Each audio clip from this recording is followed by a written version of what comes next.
Remember اللہ، الوہاب کہہ کے اس کو پکاریں، بڑی طاقت والے، میں تجھ سے مانگتا ہوں۔ And do you know the Khazain of اللہ؟ کہ آپ کو اللہ رب العزت کے خزانوں کا علم ہے؟ Can you guess the treasures of اللہ؟ جب آپ اللہ سے مانگنے لگے ہیں تو کیا آپ کو اللہ کے خزانوں کا علم ہے کہ اللہ کے خزانے کتنے بڑے ہیں؟ آج دنیا کے اندر ایسے ایسے لوگ ہمیں نظر آتے ہیں جن کی دولت بلینز اور ٹریلینز کے اندر ہے، جو اخباروں میں سب سے اوپر شہ سرخیوں میں نظر آتے ہیں، جن کی سیٹلائٹس اس وقت دنیا کو انٹرنیٹ فراہم کر رہی ہیں، جن کی دولت دیکھ کے انسان دنگ رہ جاتا ہے۔ But can you imagine the خزائن آف اللہ؟ کیا تمہیں اللہ کے خزانوں کا علم ہے؟ فرمایا، حدیث میں آتا ہے کہ اگر یہ سارے انسان ایک میدان میں جمع ہو جائیں اور ان سے پہلے جو لوگ آئے تھے وہ بھی ان کے ساتھ مل جائیں، آج دنیا میں 8.5 ارب لوگ موجود ہیں، اور پہلے جو لوگ آئے، ہمیں تو ان کی تعداد کا نہیں پتا، لیکن میں نے NIH کی ویب سائٹ پر پڑھا ہے کہ تقریباً دنیا میں 117 ارب لوگ آئے ہیں، 117 بلین پیپل۔ یہ سارے رب فرما رہا ہے کہ ایک میدان میں کھڑے ہو جاؤ سارے آ کے، اور اب سارے جن بھی آ جاؤ۔ اب سوچیں کتنی بڑی مخلوق بن گئی ہے، اور یہ سارے اپنی من مانگی مرادیں مانگے، مانگو جو مانگنا ہے۔ اب پتہ بندہ جو مانگتا ہے تو پھر پورا پورا مانگتا ہے۔ فرمایا یہ سارے اپنی من مانی مرادیں مانگے، اللہ سب کو جو مانگیں گے دے گا، اور اس کے خزانے میں اتنی بھی کمی نہیں آئے گی جتنا سمندر سے قطرہ نکلتا ہے۔ مانگو، فرمایا حدیث میں، تمہیں نمک کی ڈلی چاہیے مجھ سے مانگو، تمہیں جوتے کا تسمہ چاہیے مجھ سے مانگو، تعلق تو مضبوط کرو یار، یاد تو کرو اس کو، اس کے پاس تو آؤ۔ تمہیں اس سے بڑھ کر کوئی ایسا مل گیا خیال رکھنے والا جو اس سے دور دور بھاگتے ہو؟ ہم نے کانسیپٹ ہی غلط کر دیا نا، we have changed the concept. وہ جنت ہے جہاں پہ تمہیں تمہاری چیز کا عوض ملے گا، تم نے دنیا میں کارکردگی لینا شروع کر دی ہے۔ وہ یہ کھیل تماشا تھی، تم نے ٹینشن لے لی اتنی زیادہ، کیوں سر پہ سوار کی ہے؟ یہ تو سر پہ سوار کرنے والی چیز ہی نہیں تھی دنیا، جس کے لیے اتنے پریشان ہو گئے۔ تمہاری ہنسی کیوں اڑ گئی ہے؟ کیوں یہاں پر تیوریاں آ گئی ہیں؟ کیوں نہیں ہنستے؟ کیوں نہیں گھر والوں کے ساتھ مذاق کرتے؟ کیوں نہیں ان کو ناشتے پر لے کے جاتے؟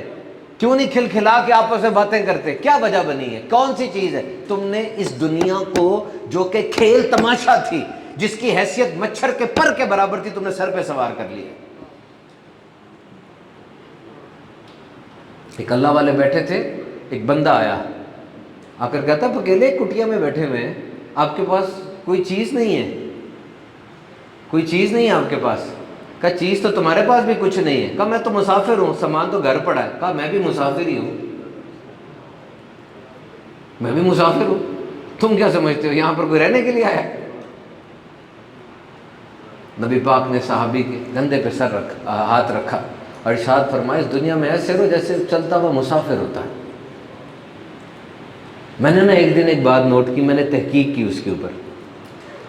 حضرت صاحب تحقیق میں نے یہ کی کہ یہ اللہ والوں کو دنیا اچھی کیوں نہیں لگتی تھی؟ آپ نے نوٹ کیا؟ سارے اللہ والوں کو اٹھا کے دیکھ لے، پڑھے، ان کو نا دنیا اچھی نہیں لگتی تھی، حالانکہ دنیا اتنی بری بھی نہیں ہے، دنیا میں ہی رہنا ہے، قبر بھی دنیا میں بننی ہے، اور فرمایا کھاؤ ہماری دی ہوئی ستھری چیزیں۔ دنیا جس کے پاس آتی ہے، دنیا ہاتھ میں آ رہی ہے، دل میں نہیں آ رہی، اور وہ بندہ آگے تقسیم بھی کر رہا ہے۔ اس ساری باتوں کے باوجود اللہ والوں کی زندگی اب دیکھیں، انہیں دنیا نہیں اچھی لگتی تھی، ان کا انداز ایسا نہیں تھا۔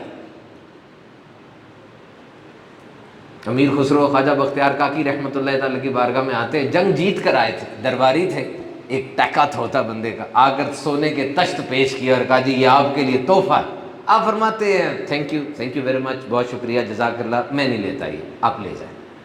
کہا نہیں آپ کے لیے لایا ہوں میں، رکھ لے، جنگ جیتی ہے رکھ لے۔ کہا نہیں تو اپنے پاس رکھ لے، تیرے لیے زیادہ۔ اس نے جب یہ سنا تو اس کو ذرا تھوڑا ہوا، کہا تو جی میرے پاس اللہ کا دیا بہت کچھ ہے، تو میں آپ کے لیے لے کر آیا تھا۔ جب یہ بات بولی، خواجہ صاحب نے سر جھکایا اور اس کی گردن کو یہاں سے پکڑ کے نا سائڈ پہ کر دیا۔ وہ جھونپڑی تھی مٹی کی اور وہ گھاس پھوس کی بنی ہوگی، جب ادھر منہ کیا تو اس نے دیکھا کہ اس جھونپڑی میں سونے اور چاندی کی نہریں بہہ رہی ہیں۔ یہ دیکھ، اللہ نے ہمیں بھی بڑا کچھ دیا ہے، لیکن ہم دیکھتے بھی نہیں ہیں اس کی طرف۔